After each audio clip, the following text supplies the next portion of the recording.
வணக்கம். இன்றைக்கி நம்ம தெரிஞ்சுக்க போகிற விஷயம் பெற்றோர்களுக்கானது. கட்டாய திருமணம் பற்றின தகவல்கள். கட்டாய திருமணம் கட்டாயம் தங்களோட குழந்தைகளுக்கு பண்ணி வைக்காதீங்க.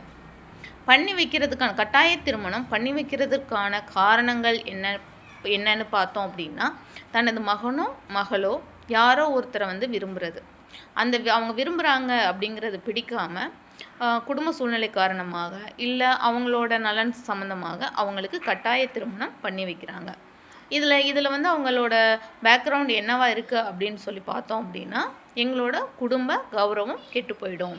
அதனால் என் பொண்ணு 18-19 வயசு ஆயிடுச்சு, வேறு ஏதாவது விபரீதங்கள் நடக்கிறதுக்கு முன்னாடி என்னோடய பொண்ணுக்கு நான் கட்டாய திருமணம் நான் பண்ணி வைக்கிறேன். நான் பார்த்தது நல்ல மாப்பிள்ளை தான், நான் திருமணம் பண்ணிட்டா பரவாயில்ல அப்படின்னு. ஆனால் கட்டாய திருமணம் பண்ணுறதுனால ஏற்படக்கூடிய விளைவுகளுக்கும் பெற்றோர்கள் காலத்துக்கும் பொறுப்பாவார்கள் என்பதை அவங்க உணர்றதே கிடையாது.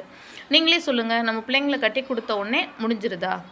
எல்லாருமே பிள்ளையை கட்டி கொடுத்துட்டா முடிஞ்சிரும், கரையேற்றி விட்டுட்டா போதும், போகிற வீட்டில் எப்படி வேணாலும் இருந்துக்கிறட்டும் அப்படிங்கிற மாதிரி. ஆனால் இன்றைய காலகட்டம் பெண்களை நம்ம வீட்டில் கூட நம்ம நல்ல விதமாக நம்ம பார்த்துக்குறோம். ஆனால் இன்னொரு வீட்டுக்கு கட்டி கொடுத்ததுக்கு அப்புறம்தான் ஒரு பயம் கலந்த ஒரு உணர்வோடு நம்ம பிள்ளைங்களோட வாழ்க்கையை நினச்சி நம்ம டெய்லி ஒரு ஃபீல் பண்ணுற ஒரு மனநிலைக்கு வருகிறோம். அதாவது கட்டாய திருமணம் பண்ணுறதுக்கான காரணத்தை அந்த பொண்ணை நம்ம கன்வின்ஸ் பண்ணுறோம், அந்த பையனை நம்ம கன்வின்ஸ் பண்ணுறோம். அதையே ஏன் நம்ம குடும்பத்தை பற்றின ஒரு தகவல்களை அவங்களுக்கு எடுத்து சொல்லியும் அதனால் அவங்க விரும்புகிற நபர்களால் ஏற்படக்கூடிய இன்னல்கள் பற்றியும் நம்ம எடுத்து கூறலாம். இல்லை நம்ம சொல்கிறத அவங்க கேட்கல அப்படின்னா அந்த பொண்ணு அடல்ட்டாக இருந்தால் 181க்கு கால் பண்ணி அவங்களோட சப்போர்ட் கேட்கலாம். ஏன்னா குழந்தை திருமணம் நம்ம கட்டாயம் பண்ண முடியாது. இது அனைவரும் அறிந்த ஒன்று தான். இப்போ இந்த மாதிரி காலகட்டத்தில் கட்டாய திருமணம் பண்ணிட்டாங்கன்னு வச்சுக்குவோம். அதனால் வர விளைவுகள் என்னங்கிறத பார்ப்போம். ஒரு ஆணுக்கோ ஒரு பெண்ணுக்கோ ஒரு கட்டாய திருமணம் நடந்துருது. பெற்றோர்களோட சம்மதத்துக்காண்டி முதல்ல அவங்க சேர்ந்து வாழ்கிறாங்கன்னு வச்சுக்கிடுவோம். அதன் பிறகு அவங்களுக்கு ஏற்படக்கூடிய மனக்கசப்பு, ஏன்னா பிடிக்காம தானே ஏற்கனவே அவங்க திருமணம் பண்ணியிருக்காங்க. அது எதுக்கு வழிவகுக்கும் அப்படின்னா, ஒருவேளை அவங்க இன்னொருத்தரை விரும்பியிருந்தாங்க அப்படின்னா அவங்களோட மீண்டும் அவங்க சேர்வதற்கான வாய்ப்புகள் இருக்குது. இல்லை அவங்க விரும்பாதவர்கள் ஆனால் இந்த திருமணம் அவங்களுக்கு விருப்பம் இல்லை அப்படின்னா ஒரு இல்லீகல் கான்டாக்ட் உருவாகிறதுக்கான காரணம். அப்படியே இல்லையா இவங்களோட ஒரு மிஸ் அண்டர்ஸ்டாண்டிங் காரணமாக விவகாரத்து வாங்குற வரைக்கும் நீதிமன்றம் வரைக்கும் செல்லுவாங்க. அப்போ இந்த பெற்றோர்கள் இப்போ இருக்க அந்த குடும்ப கௌரவம் எங்கே போகுது அப்படிங்கிறத பற்றி அவங்க யோசிக்கிறதே இல்லை.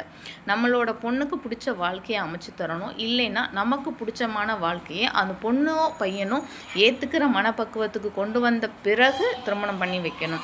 அவசரப்பட்டு யாருமே ஆணுக்கோ பெண்ணுக்கோ கட்டாய திருமணம் பண்ணாதீர்கள். அப்படி பண்ணோம் அப்படின்னா எதிர்காலத்தில் வர்ற அனைத்து பிரச்சனைகளுக்கும் முழு குடும்பமுமே கஷ்டப்படுற ஒரு சூழ்நிலைக்கு தள்ளப்படுவார்கள். ஒரு மூத்த பொண்ணோட லைஃப் நல்லா இல்லை அப்படின்னா அடுத்த பொண்ணோட லைஃபு, அடுத்த பையனோட லைஃபு தொடர்ந்து பாதிப்புக்கு உள்ளாகக்கூடிய, சமூகத்தில் ஒரு கெட்ட பேர் வாங்கக்கூடிய நிலைமைக்கு நமது குடும்பம் பின் தள்ளப்படும் என்பதை எந்த பெற்றோர்களும் உணர்றதில்லை. காலங்கள் நிறையா எடுத்துக்கோங்க. சீக்கிரம் தான் கல்யாணம் பண்ணணும் அப்படிங்கிற அவசியம் கிடையாது. ஸோ நம்ம பிள்ளைங்களோட லைஃப்பை நம்ம எந்த மாதிரி நம்ம பிறந்ததுலேருந்து நம்ம நல்ல விதமாக வளர்த்து கொண்டு படிக்க வச்சோமோ, எல்லாமே பெஸ்ட்டாக எப்படி நம்ம கொடுத்தோமோ அதே மாதிரி திருமணம் என்ற ஒன்றிலையும் நம்ம பெற்றோர்கள் கட்டாயம் பொறுமை காக்கணும். வளரிடம் பருவத்தில் இருக்க குழந்தைகள்னாலும் சரி, பெண்கள்னாலும் சரி, அவங்களுக்கு குறிப்பாக நல்ல ஆலோசனை அறிவுரைகள் வழங்கி திருமணம் என்பதில் மட்டும் கட்டாயம் தெளிவாக இருங்க. ஏன்னா வாழ்க்கை என்னும் படகுல நம்ம யாரையோ நம்பி நம்ம பிள்ளைங்களை ஏற்றி விட போகிறோம் அப்படிங்கிறத மனசில் வச்சுக்கோங்க. அதனால் கட்டாயம் கண்டிப்பாக தெரிஞ்சுக்கோங்க பெற்றோர்களே, கட்டாயம் திருமணம் கட்டாயமாக யாருக்கும் பண்ணாதீர்கள். உங்களோட குழந்தை செல்வங்களுக்கான நல்ல வாழ்க்கையை அமைச்சு கொடுங்க. கட்டாய திருமணம் பண்ணி அதனால் வரக்கூடிய பிரச்சனைகளை எதிர்கொள்கிறது ரொம்ப ரொம்ப கஷ்டம். அது மன ரீதியாகவும் உடல் ரீதியாகவும் எல்லாருக்குமே ஒரு கஷ்டத்தையும் ஒரு அவமரியாதையும் ஏற்படுத்தி தரும். அதனால் நல்லா யோசித்து முடிவெடுத்து தன்னோட குழந்தைகளுக்கு நல்ல திருமணம் பண்ணி வைங்க அப்படிங்கிறத இந்த வீடியோ மூலமாக நான் தெரியப்படுத்த விரும்புகிறேன். என்னோடய வீடியோஸ் பிடிச்சிருந்தா லைக் பண்ணுங்கள், என்னோடய சேனலை தொடர்ந்து சப்ஸ்கிரைப் பண்ணுங்கள். தேங்க்யூ.